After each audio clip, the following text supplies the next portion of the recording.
जय हिंद बच्चों, आज इस वीडियो में हम कक्षा 10वीं अध्याय 2 बहुपद अर्थात पॉलिनोमियल्स का अध्ययन करेंगे।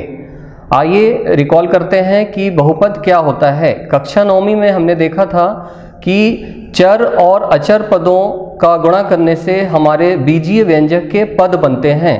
इन पदों को जोड़ने से बीजीय व्यंजक बनता है। बहुपद एक प्रकार का बीजीय व्यंजक होता है जिसमें चर की घात एक पूर्ण संख्या होनी चाहिए। पूर्ण संख्या अर्थात 0, 1, 2, 3, 4 से लेके अनंत तक। चर की घात यदि पूर्ण संख्या है तो वह बीजीय व्यंजक बहुपद होता है, यह हमने पढ़ा था। पूर्ण संख्या या हम उसे कह सकते हैं ऋणोत्तर पूर्णांक अर्थात नॉन नेगेटिव इंटीजर।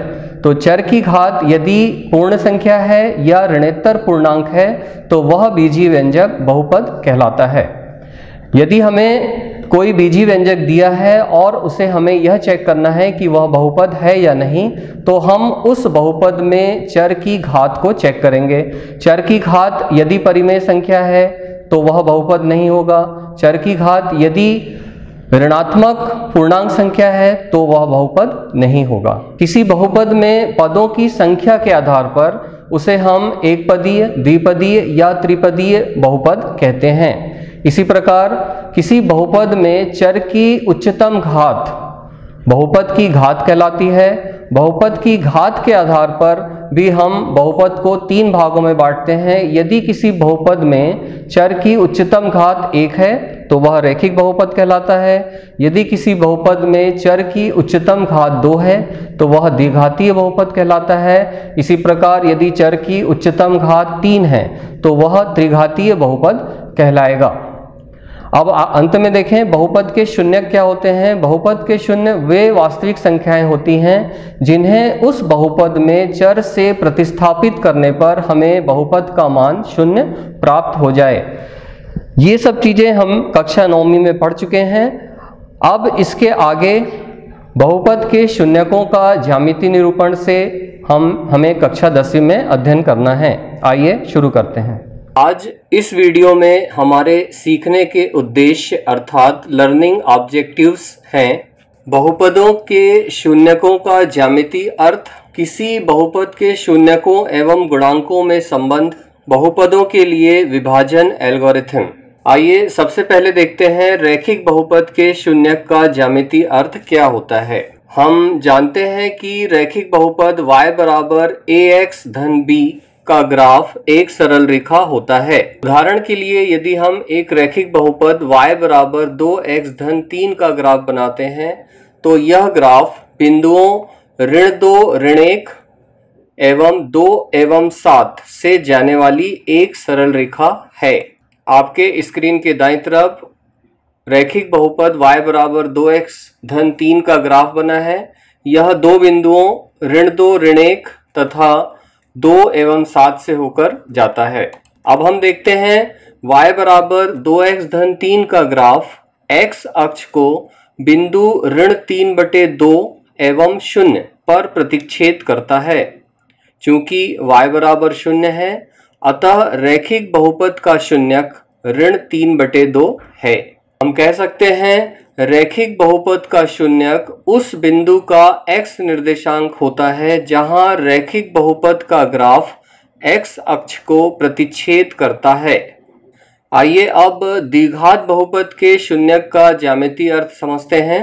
द्विघात बहुपद ax वर्ग धन bx धन c जहां a का मान 0 नहीं है के शून्यक उन बिंदुओं के x निर्देशांक होते हैं जहां द्विघात बहुपद का ग्राफ जो कि एक परवलय होता है x अक्ष को प्रतिच्छेद करता है। द्विघात बहुपद x वर्ग ऋण 3x ऋण 4 का ग्राफ हम x के कुछ मानों के संगत y बराबर x वर्ग ऋण 3x ऋण 4 के कुछ मानों को लेते हैं जैसा हमें सारणी में दिया है। यदि हम x का मान ऋण 2 लेते हैं तो हमें y बराबर 6 प्राप्त होता है। इसी प्रकार x के विभिन्न मान लेकर हम y के अलग अलग मान प्राप्त करते हैं। ग्राफ बनाने पर हमें इस प्रकार का ग्राफ प्राप्त होता है जो कि परवलयाकार आकृति कहलाती है। द्विघात बहुपद y बराबर x वर्ग ऋण 3x ऋण 4 के शून्यक उन बिंदुओं के x निर्देशांक है जहां बहुपद के ग्राफ को निरूपित करने वाला परवलय x अक्ष को प्रतिच्छेद करता है। आइए अब द्विघात बहुपद के शून्यक के ज्यामितीय अर्थ की विभिन्न स्थितियां देखते हैं। द्विघात बहुपद ax वर्ग धन bx धन c जबकि a शून्य के बराबर नहीं है के शून्यक उन बिंदुओं के x निर्देशांक हैं जहां द्विघात बहुपद का ग्राफ x अक्ष को प्रतिच्छेद करता है। किसी भी द्विघात बहुपद के पहला दो भिन्न भिन्न शून्यक हो सकते हैं। आइए इसका ग्राफ देखते हैं। इस ग्राफ में द्विघात बहुपद के दो भिन्न भिन्न शून्यक दिखाए गए हैं, a तथा a'। आइए दूसरी स्थिति देखते हैं। दो बराबर शून्यक अर्थात एक शून्यक। आइए इस स्थिति का ग्राफ देखते हैं। यह बिंदु a एक शून्यक अर्थात दो बराबर शून्यक को दर्शाता है।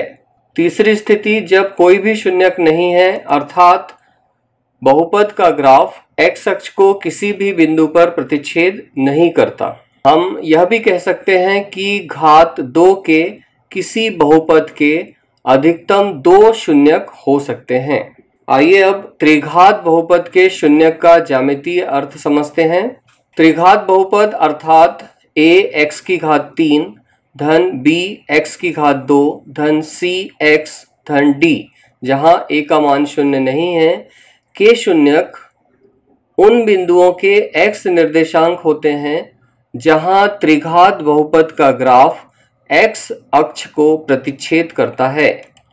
आपके स्क्रीन के दाईं तरफ त्रिघात बहुपद का ग्राफ है और यह ग्राफ x अक्ष को 3 बिंदुओं पर प्रतिच्छेद करता है। हम यह कह सकते हैं घात 3 के किसी बहुपद के अधिकतम 3 शून्यक हो सकते हैं।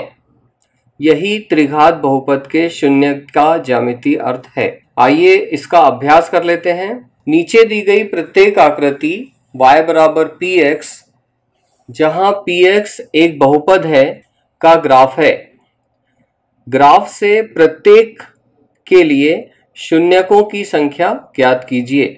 हमें 1 से लेकर 6 ग्राफ दिए गए हैं और हमें प्रत्येक ग्राफ में शून्यकों की संख्या ज्ञात करनी है। हम जानते हैं किसी बहुपद का ग्राफ x अक्ष को जितने बिंदुओं पर प्रतिच्छेद करता है वही उसके शून्यकों की संख्या होती है। आइए इसका उत्तर देखते हैं।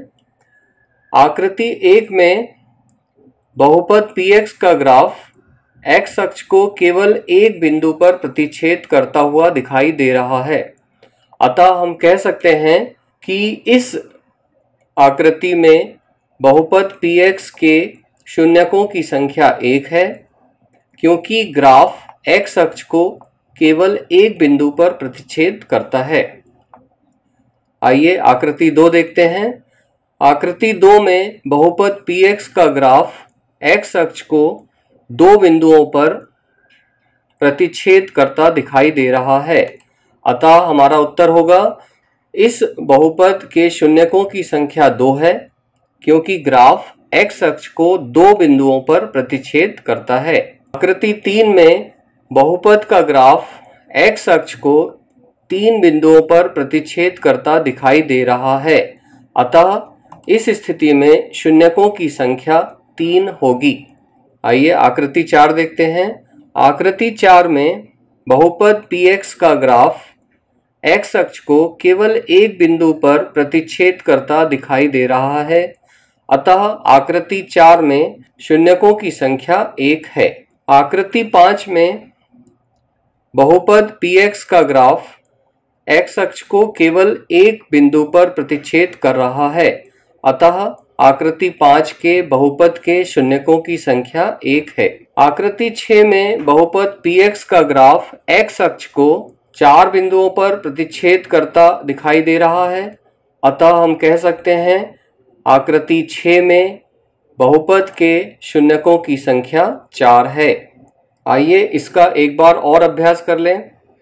पुनः नीचे दी गई प्रत्येक आकृति y बराबर px जहां px एक बहुपद है का ग्राफ है। ग्राफ से प्रत्येक के लिए शून्यकों की संख्या ज्ञात कीजिए। पुनः हमें 1 से लेकर 6 तक बहुपद के ग्राफ दिया हुआ है। हमें इन ग्राफ की सहायता से प्रत्येक बहुपद के शून्यकों की संख्या ज्ञात करना है। हम जानते हैं किसी बहुपद का ग्राफ x अक्ष को जितने बिंदुओं पर प्रतिच्छेद करता है वही उसके शून्यकों की संख्या होती है। आकृति 1 में देखिए, बहुपद का ग्राफ x अक्ष को किसी भी बिंदु पर प्रतिच्छेद करता हुआ नहीं दिखाई दे रहा है। अतः हम कह सकते हैं आकृति 1 में बहुपद के ग्राफ के शून्यकों की संख्या 0 है, क्योंकि ग्राफ x अक्ष को प्रतिच्छेद नहीं करता है। आकृति 2 में बहुपद px का ग्राफ x अक्ष को केवल एक बिंदु पर प्रतिच्छेद करता दिखाई दे रहा है। अतः शून्यकों की संख्या 1 है, क्योंकि ग्राफ x अक्ष को केवल एक बिंदु पर प्रतिच्छेद करता है। आकृति 3 में बहुपद px का ग्राफ x अक्ष को 3 बिंदुओं पर प्रतिच्छेद करता है, अतः शून्यकों की संख्या 3 है। आकृति 4 में बहुपद px का ग्राफ x अक्ष को 2 बिंदुओं पर प्रतिच्छेद करता दिखाई दे रहा है, अतः शून्यकों की संख्या 2 है।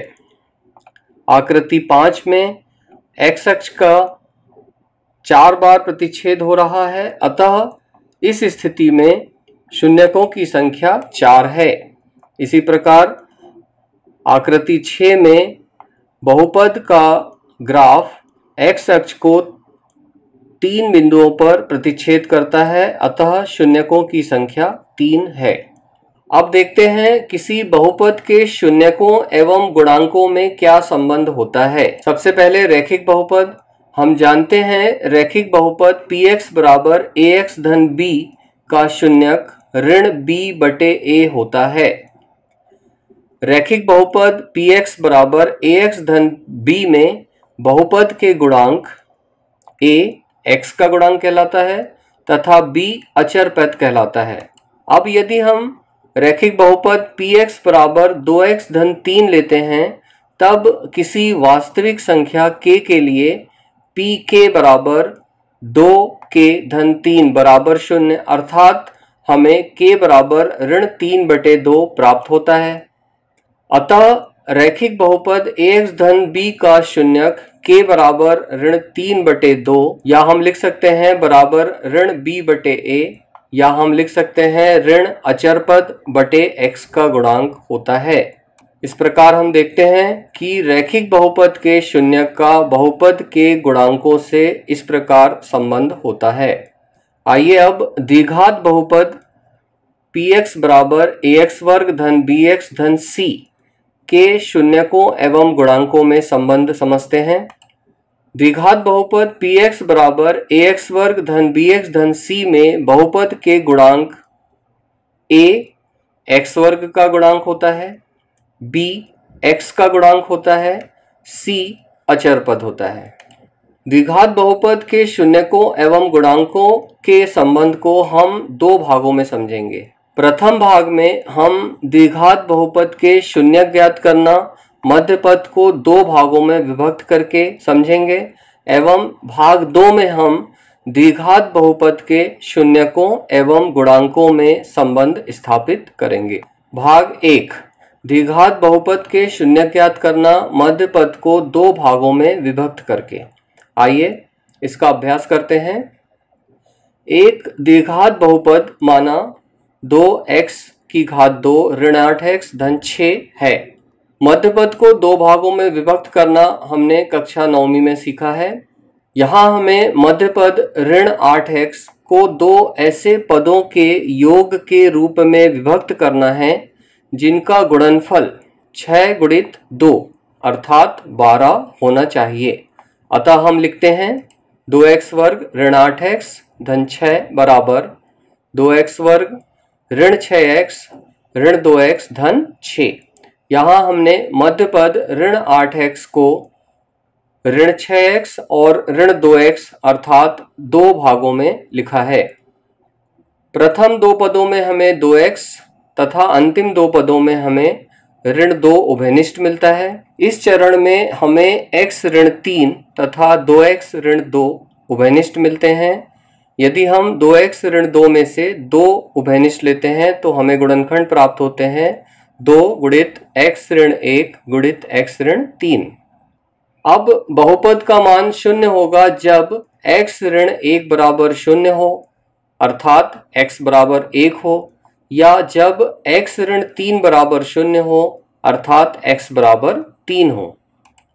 अतः द्विघात बहुपद 2x वर्ग ऋण 8x धन 6 के शून्यक 1 और 3 हैं। इस प्रकार हम मध्य पद को दो भागों में विभक्त करके द्विघात बहुपद के शून्यक ज्ञात करते हैं। आइए इसका एक बार और अभ्यास करें। एक द्विघात बहुपद माना 3x वर्ग धन 5x ऋण 2 है। यहाँ हमें मध्य पद 5x को दो ऐसे पदों के योग के रूप में विभक्त करना है जिनका गुणनफल 3 गुणित 2 अर्थात 6 हो। अतः हम लिखते हैं 3x वर्ग धन 5x ऋण 2 बराबर 3x वर्ग धन 6x ऋण x ऋण 2। यहाँ हमने मध्य पद 5x को धन 6x ऋण x दो पदों के रूप में विभक्त करके लिखा है।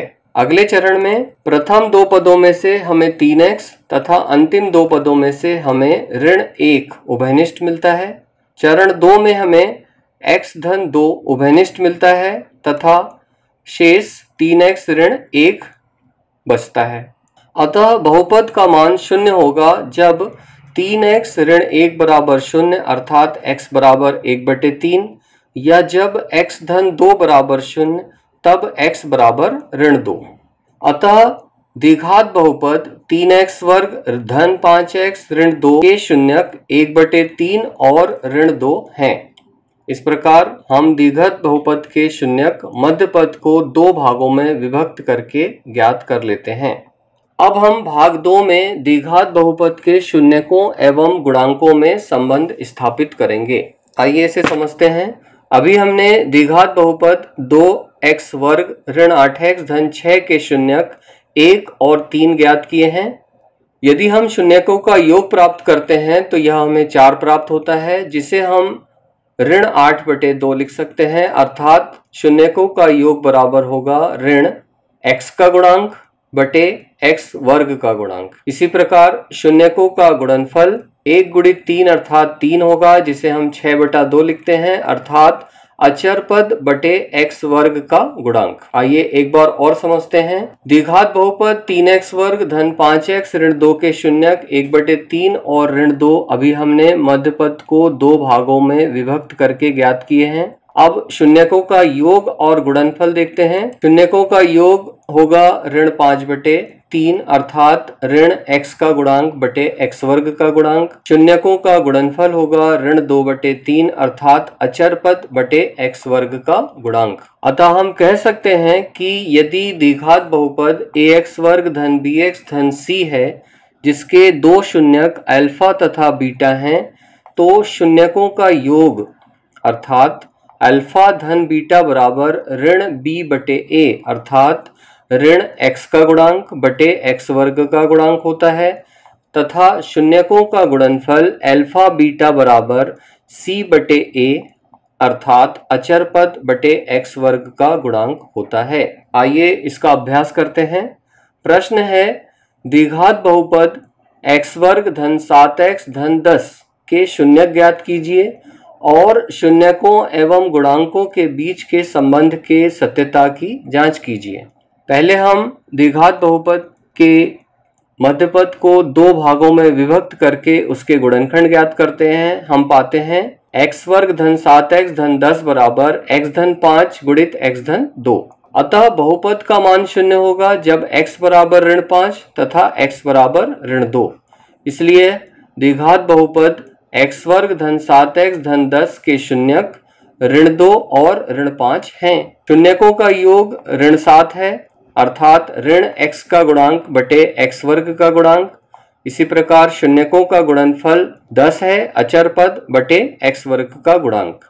इस प्रकार शून्यकों एवं गुणांकों के बीच के संबंध की सत्यता की जांच की जाती है। एक अन्य अभ्यास प्रश्न देखते हैं। एक द्विघात बहुपद ज्ञात कीजिए जिसके शून्यकों का योग तथा गुणनफल क्रमशः ऋण 3 और 2 है।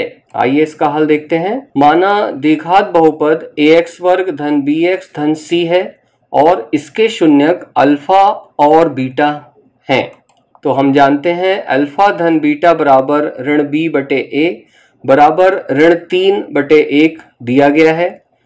इसी प्रकार अल्फा गुणित बीटा बराबर c बटे a होता है और बराबर 2 बटे 1 दिया है। हम पाते हैं कि यदि a बराबर 1 है तो b बराबर 3 और c बराबर 2 होगा। अतः एक द्विघात बहुपद जिसमें दी गई शर्तें संतुष्ट होती हैं x वर्ग धन 3x धन 2 है। इस प्रकार हम यदि हमें बहुपद के शून्यकों का योग तथा गुणनफल दिया है तो हम उस द्विघात बहुपद को ज्ञात कर सकते हैं। अब हम देखते हैं बहुपदों के लिए विभाजन एल्गोरिथम क्या होता है। हमने देखा था सामान्य विभाजन प्रक्रिया में भाज्य बराबर भाजक गुणित भागफल धन शेषफल होता है। इसी परिणाम को हमने अध्याय 1 में यूक्लिड विभाजन प्रमेयिका के नाम से देखा था। हम जानते हैं यदि दो धनात्मक पूर्णांक a तथा b लें तथा भागफल q तथा शेषफल r लें तो यह संबंध निम्नानुसार होता है। a बराबर bq धन r जहां r का मान 0 से बड़ा अथवा बराबर तथा b से छोटा होता है। इसी प्रकार एक बहुपद को दूसरे बहुपद से भाग देकर भागफल तथा शेषफल ज्ञात किया जा सकता है एवं उपरोक्त संबंध को बहुपदों के लिए भी सिद्ध किया जा सकता है। यदि px और gx कोई दो बहुपद हैं जहां gx का मान 0 नहीं है तो हम बहुपद qx और rx ऐसे प्राप्त कर सकते हैं कि px बराबर gx गुणित qx धन rx, जहां rx बराबर 0 है अथवा rx की घात छोटी है gx की घात से। यह निष्कर्ष बहुपदों के लिए विभाजन एल्गोरिथम कहलाता है। आइए इसका अभ्यास करते हैं। हमें त्रिघात बहुपद ऋण x की घात 3 धन 3 x की घात 2 ऋण 3x धन 5 को ऋण x की घात 2 धन x ऋण 1 से भाग देना है और विभाजन एल्गोरिथम की सत्यता की जांच करनी है। आइए इसका हल देखते हैं। भाग देने की प्रक्रिया में भागफल का प्रथम पद हमें x प्राप्त होता है। पुनः हमें भागफल का दूसरा पद ऋण 2 प्राप्त होता है तथा शेषफल 3 प्राप्त होता है। शेषफल 3 प्राप्त होने पर हम रुकते हैं क्योंकि शेषफल 3 की घात 0 भाजक की घात 2 से कम है। अब विभाजन एल्गोरिथम से भाज्य बराबर भाजक गुणित भागफल धन शेषफल में दाहिने तरफ समस्त मान प्रतिस्थापित करने पर हमें भाज्य का मान प्राप्त हो जाता है। अतः विभाजन एल्गोरिथम सत्यापित हो जाता है। आइए आज हमने जो पढ़ा उसकी एक बार पुनरावृत्ति कर लें। आज हमने पढ़ा घात 1, 2 और 3 के बहुपद क्रमशः रैखिक बहुपद, द्विघात बहुपद एवं त्रिघात बहुपद कहलाते हैं। एक द्विघात बहुपद ax वर्ग धन bx धन c जहां a, b, c वास्तविक संख्याएं हैं और a का मान 0 नहीं है के रूप का होता है। एक बहुपद px के शून्यक उन बिंदुओं के x निर्देशांक होते हैं जहां y बराबर px का ग्राफ x अक्ष को प्रतिच्छेद करता है। एक द्विघात बहुपद के अधिक से अधिक 2 शून्यक हो सकते हैं और त्रिघात बहुपद के अधिक से अधिक 3 शून्यक हो सकते हैं।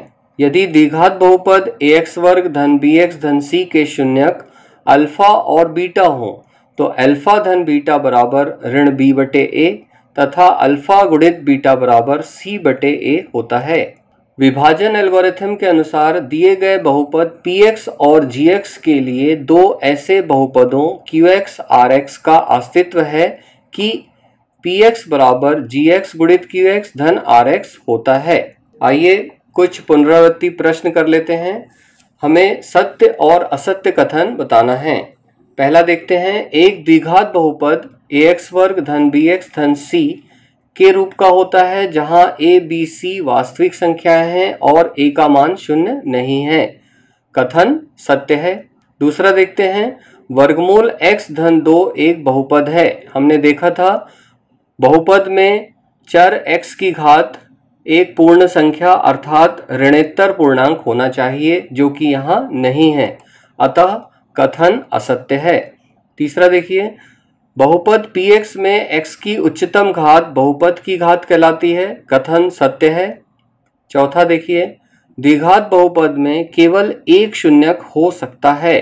कथन असत्य है, क्योंकि द्विघात बहुपद में अधिकतम 2 शून्यक हो सकते हैं।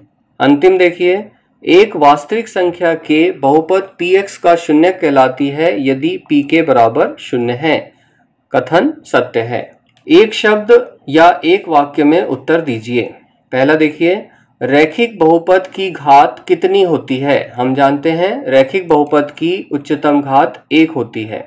px बराबर gx गुणित qx धन rx, यह निष्कर्ष क्या कहलाता है? हम जानते हैं यह विभाजन एल्गोरिथम है।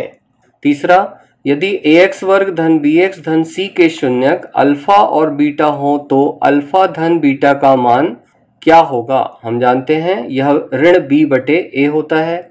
चौथा, यदि ax वर्ग धन bx धन c के शून्यक अल्फा और बीटा हो तो अल्फा गुणित बीटा का मान क्या होगा? c बटे a सही उत्तर होगा। त्रिघात बहुपद के अधिकतम कितने शून्यक हो सकते हैं? हम जानते हैं इसका उत्तर 3 है। रिक्त स्थानों की पूर्ति करें। प्रश्न 1 देखिए, x ऋण 1 x ऋण 2 के शून्यक होंगे। यदि हम x ऋण 1 बराबर 0 रखते हैं तो हमें x बराबर 1 तथा x बराबर 2 प्राप्त होता है, अतः सही उत्तर होगा 1 एवं 2। दूसरा देखिए, दो बहुपदों का योग, हम जानते हैं दो बहुपदों का योग एक बहुपद होता है। तीसरा देखिए, ax वर्ग धन bx धन c एक खाली स्थान बहुपद का उदाहरण है, यह द्विघात बहुपद का उदाहरण है। चौथा देखिए, चर के वे मान जिनको बहुपद में प्रतिस्थापित करने पर बहुपद का मान 0 हो जाता है वे बहुपद के शून्यक कहलाते हैं। पांचवा देखिए, रैखिक बहुपद के अधिकतम कितने शून्यक हो सकते हैं? हम जानते हैं रैखिक बहुपद के अधिकतम 1 शून्यक हो सकते हैं। बच्चों, आज इस वीडियो में हमने बहुपदों का ग्राफीय ज्यामितीय निरूपण इस वीडियो में देखा। हमने देखा कि रैखिक बहुपद का ग्राफ एक सरल रेखा होता है, जबकि द्विघातीय बहुपद का ग्राफ परवलयीय होता है। बहुपद का शून्यक हमें यह बताता है कि x अक्ष पर चूंकि y का मान 0 होता है, अतः बहुपद का ग्राफ x अक्ष को जिस बिंदु पर प्रतिच्छेद करता है वह बिंदु बहुपद का शून्यक होता है। इसी प्रकार यदि हमें कोई चतुर्थ घात का बहुपद दिया हुआ है और उसके 2 शून्यक हमें दिए हैं, हम जानते हैं कि चतुर्थ घातीय बहुपद के 4 शून्यक होंगे। यदि उनमें से हमें 2 शून्यक दिए हुए हैं तो शेष 2 शून्यक ज्ञात करने के लिए हम 2 दिए हुए शून्यकों का गुणा करके उस बहुपद का एक गुणक प्राप्त कर लेंगे। अब यदि इस गुणक से हम उस बहुपद को विभाजन एल्गोरिथम की सहायता से विभाजित करेंगे तो निश्चित ही हमें शेषफल 0 प्राप्त होगा और जो भागफल हमें प्राप्त होगा वह द्विघाती बहुपद के रूप का होगा। अब हम इस द्विघाती बहुपद के मध्य पद को 2 भागों में विभक्त कर उस चतुर्थ घाती बहुपद के शेष 2 शून्यक भी ज्ञात कर सकते हैं। इसी प्रकार यदि तृतीय घात का बहुपद हमें दिया है जिसका 1 शून्यक हमें दिया है, तो उस शून्यक के गुणक से यदि हम बहुपद को विभाजन एल्गोरिथम की सहायता से विभाजित करते हैं तो भी हमें भागफल के रूप में एक द्विघातीय बहुपद प्राप्त होगा और उस द्विघातीय बहुपद से मध्य पद को 2 भागों में विभक्त कर हम शेष 2 शून्यक ज्ञात कर सकते हैं।